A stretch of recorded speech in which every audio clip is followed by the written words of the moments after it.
ভারত জোড়া ধর্মঘট শুরু হয়ে যাবে। এমন কোনো শক্তি নেই যে ধর্মঘটকে রুখতে পারে। সাধারণ মানুষ যারা স্বেচ্ছাসেবক তারা রাস্তায় থাকবেন। বাস যেভাবে আমাদের রাজ্যের সরকার সার্কুলার দিচ্ছে, যেভাবে তারা বলছেন বাস চলবে, ট্রেন চলবে, এমনকি কেন্দ্রীয় সরকারি দপ্তরগুলোকেও রক্ষা করবেন এমন সার্কুলার কেন্দ্রের বিজেপি সরকারও দেয়নি, এবং ভারতবর্ষের অন্য কোনো অঙ্গরাজ্যের সরকার যেখানে বিজেপি আছে বা এনডিএ আছে তারাও এরকম সার্কুলার দেয়নি। একমাত্র মমতা ব্যানার্জি সার্কুলার দিয়েছেন।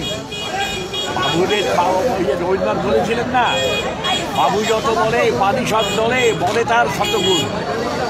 উনিও চ্যালেঞ্জ জানাচ্ছেন, আমরাও চ্যালেঞ্জ জানাচ্ছি। সেদিন রাস্তায় শক্তি পরীক্ষা হবে।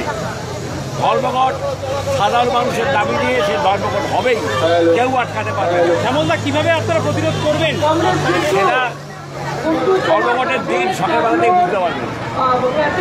যুদ্ধের সব কৌশল আগে থেকে বলা যায়।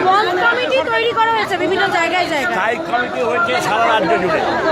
তারাই নিজের নিজের এলাকায় ওই রণকৌশল ঠিক করছে। একটা অন্য প্রশ্ন, গতকাল দিলীপ ঘোষ বলেছে মমতা ব্যানার্জিকে প্রধানমন্ত্রী হিসেবে দেখতে চান, এর থেকে কি বার্তা দিচ্ছে?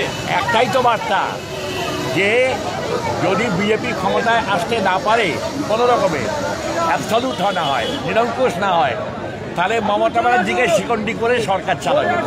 এবং মমতা ব্যানার্জি সেই জন্যেই ওই ফেডারেল ফ্রন্টের ডাক দিয়েছেন। উদ্দেশ্য পরিষ্কার, দুজনের বিরুদ্ধে বার্তা দিয়েছে।